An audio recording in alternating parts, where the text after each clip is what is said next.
Newly elected chairman of the Khasi Hills Autonomous District Council, Strongpilla Kharjana, expressed his gratitude to the people of Maukhar Panthor Ungkra District Council constituency for entrusting him with their mandate. Speaking to reporters after taking oath of office, he acknowledged the faith placed in him by the electorate. Addressing the media, Strongpilla Kharjana stated that he would maintain a neutral stance regarding the importance of allowing both the ruling and opposition sides to engage in open discussions rather than favouring one side over the other. Furthermore, he noted that it is up to the opposition to decide whether they want to align with the Voice of the People Party VPP or remain entirely independent as an opposition force within the council.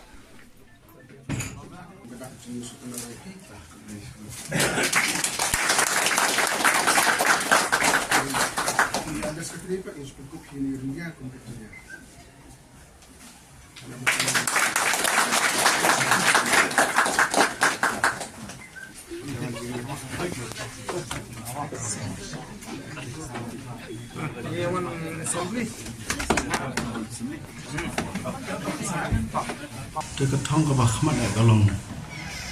kat ba no kat bangala nan persang bang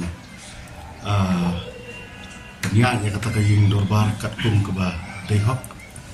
bat baganum don kata ka jinno silang sinu bat nan pelang ya ka bhagamet jong bro artli mo na kaling yetin na kaling sansar ba jogi manila ka balaban ban ai kata ka equal opportunity ya bro no kelam na silang sinu kata hi ka daga thong jong te ha ka baide ba kata ngin se pek ngin se khmi namar mata bangin kran ya kata ka amen ya kata ka idirus ni pala banong te ngin se pek ngin dal ya dan ya office ngin se pek la kalong gunu la daga don kam ngin se pek ngin se la ya ka baide ba banna kaladan gajing persno kum kata ro kata gajing persno ba sutanat kaladan gajing persno te ngin siapa ya kata ro namar kumbang laong nya ba ya mentah-mentah hingga patla banamo namar ba ki deals bat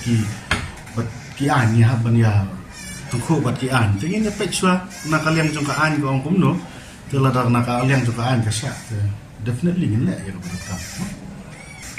ya mentah tengah nampak tip baka don na kamdan kata ka jing tan lain namar nampak di asno te kata ka syong ki no para ba ki ba syong kaliang persa te ka kamram ko manikong kadi maki baki dia sutu jembut para maki te hadin place sutu jembut ngatrai kata ka syong haki kata ta ka syong haki no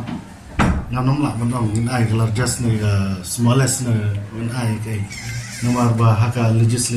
haka opposition te ki banwan kum ka kan hon da